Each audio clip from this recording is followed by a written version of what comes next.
Why is the invisible hand criticized for inequality in capitalism?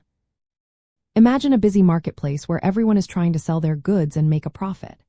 The idea of the invisible hand is that when each person acts in their own interest, the whole economy benefits. This concept, introduced by Adam Smith, suggests that market forces like supply, demand, and competition naturally guide resources to where they are most needed. When people buy and sell freely, prices adjust to reflect what things are worth, encouraging innovation and growth.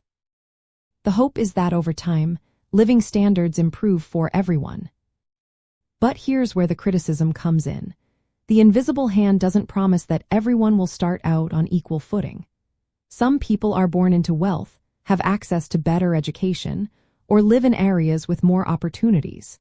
These advantages can grow over time, making the rich richer and the poor stay behind. This is because market outcomes depend on what people are willing to pay and what producers are willing to supply.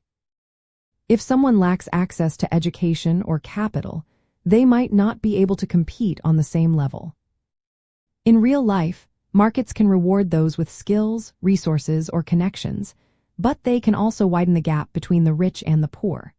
For example, technological advances might create high-paying jobs for skilled workers but leave others behind. Large companies or wealthy individuals can sometimes influence markets or politics to protect their interests, which can limit fair competition. This can lead to monopolies or unfair advantages that distort the natural flow of the invisible hand. From a capitalist point of view, some inequality is seen as a natural part of a dynamic economy.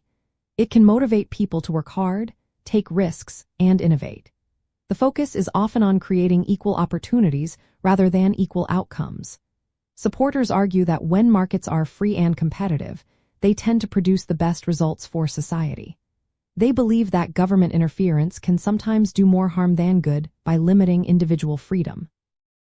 However, critics say that the invisible hand can sometimes lead to unfair results. When markets are not truly open or when external factors block opportunities, inequality can grow. To address this, many advocate for policies that remove barriers to education, provide fair access to resources, and prevent monopolies. The goal is to keep markets open and fair so that the natural process of the invisible hand can work properly. In short, the invisible hand is criticized for inequality because it relies on market forces that do not automatically fix differences in starting points or guarantee fair outcomes. From a capitalist view, the answer is to keep markets free and competitive while ensuring everyone has a fair shot at success. The ongoing debate is about how to balance the efficiency of markets with fairness and social stability.